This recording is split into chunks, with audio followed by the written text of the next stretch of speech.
안녕하세요. 네, 이번 주일은 연중 제 15주일입니다. 네, 오늘은 처음으로 야외에서 이렇게 촬영을 해봤는데요. 제가 지금 한국이 아니라 포르투갈 파티마에 와 있습니다. 내년에 있을 세계 청년대회 월드 유스데이의 인천교구팀 답사를 위해서 지금 포르투갈에 와 있습니다. 내년에 우리 청소년들부터 시작해서 우리 청년들까지 함께 이 유스데이에 참가하기 위해서 전 세계 이제 청소년들이 함께 모입니다. 그래서 우리 인천교구 팀들도 아마 곧 모집을 시작할 건데요. 함께 모여서 이곳에 오기 위한 준비들을 하게 될 겁니다. 네, 나중에 많이 시청해 주시면 좋겠고요. 네, 오늘 우리가 함께 살펴볼 감사송은 연중 주일 감사송 4번입니다. 감사송의 주제는 구원의 역사에 대한 내용입니다. 우선 주요 내용들을 함께 살펴보도록 하겠습니다. 그리스도께서는 세상에 탄생하시어 인류를 새롭게 하시고 순환하시어 저희 죄를 씻어주시며 죽은 이들 가운데서 부활하시어 영원한 생명에 이르는 길을 마련하시고 아버지 계신 곳에 오르시어 천국 문을 열어주셨나이다. 네, 저희가 계속해서 이제 연중 주일 감사송을 이렇게 함께 보고 있는데요. 연중 주일 감사송은 전에도 한번 말씀드렸듯이 이제 예수님께서 또 하느님께서 우리를 구원하시는 이 구원사 전체를, 구원의 역사 전체를 이야기하고 있습니다. 그래서 내용을 보시면 쉽게 아시는 것처럼 예수님께서 이제 세상에 오셔서 탄생하셔서 인간으로 탄생하셔서 세상을 새롭게 하시려고, 인류를 새롭게 하시려고 본인 스스로 인간이 되셨습니다. 그리고 우리의 죄를 씻어주시기 위해서 순환하시고 또 죽으셨고 또 부활하셔서 우리가 하느님께 갈 수 있는 영원한 생명에 이를 수 있는 길을 열어주셨다라는 것을 우리가 고백하고 있습니다.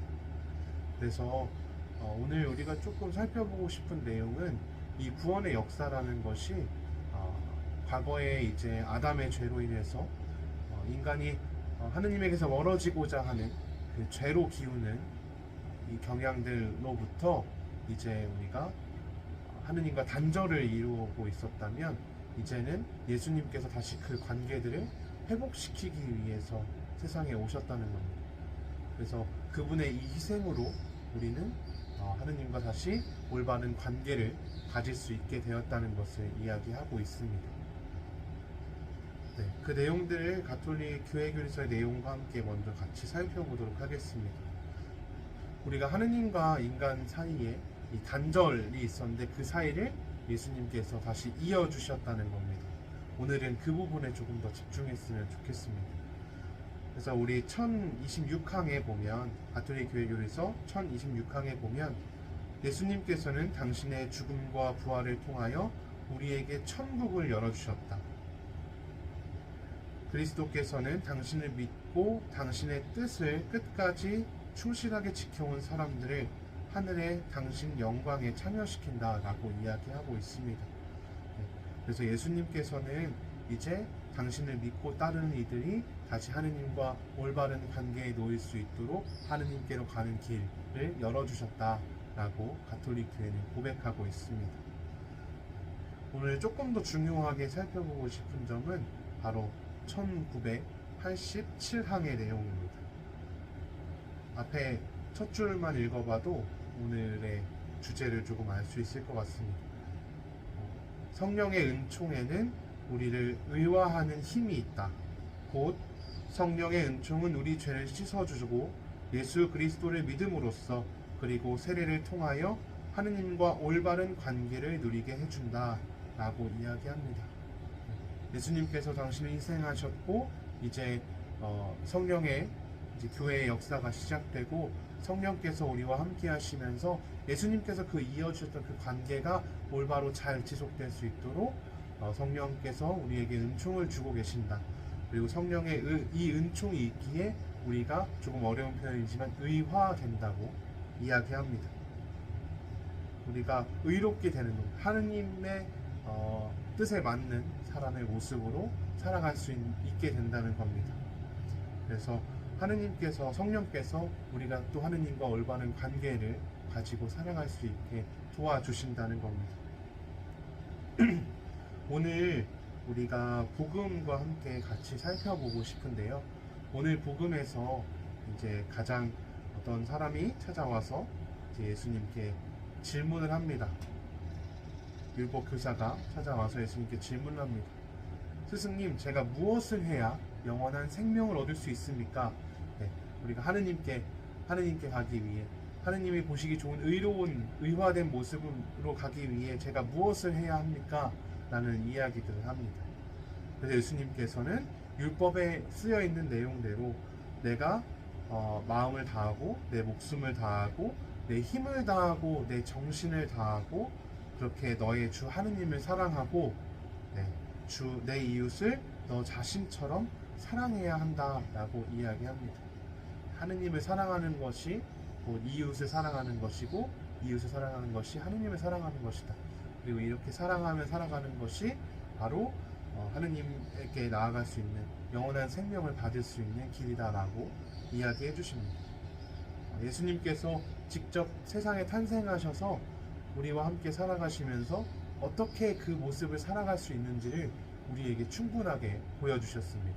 이제 우리는 그 모습들을 묵상하면서 이제 그렇게 똑같이 살아가기 위한 노력들을 우리가 하고 있는 겁니다. 그러면서 이제 이웃이라는 이야기들을 질문을 던지죠. 누가 그렇다면 저희의 이웃입니까?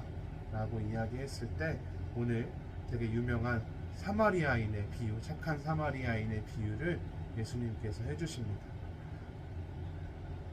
중요한 것은 우리가 무엇을 가리는 것이 아니라 내가 하느님을 사랑하고 하느님께 나아가는 삶을 살기 위해서는 우리가 사랑을 실천해야 한다고 앞에서 계속 이야기했었죠.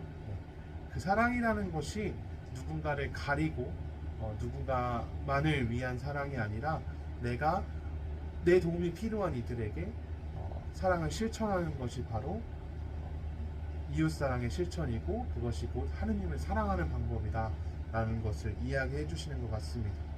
그리고 우리가 저는 누구도 도와줄 힘이 없습니다 라고 이야기할 수도 있겠지만, 오늘 우리가 교회 교리서와 감사손에서도 살펴봤듯이 이미 예수님께서는 우리가 그렇게 살아갈 수 있는 힘을, 은총을 우리에게 주고 계신다는 겁니다.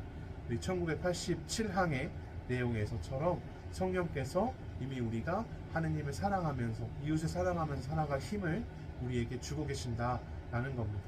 우리가 그 이야기들을 잘 기억하고 지냈으면 좋겠고요. 이번 주 아이들에게도 우리가 예수님께서 우리가 살아가는 방법, 하느님과 우리 사이를 이어주기 위해서 우리 앞에 오셨고 순환하셨고 부활하셨다는 것을 이야기해 주시고, 그 회복된 관계들을 잘 이어갈 수 있도록 성령께서 은총을 베풀어 주고 계신다라는 것을 꼭 이야기해 주시면 좋겠습니다. 그리고 그 은총의 힘으로 우리가 바로 하느님을 사랑하는 것을, 이웃을 사랑하는 삶을 살아갈 수 있다는 것을 꼭 이야기해 주시면 좋겠습니다. 한 주간 잘 지내시고 다음 주에 또 뵙도록 하겠습니다.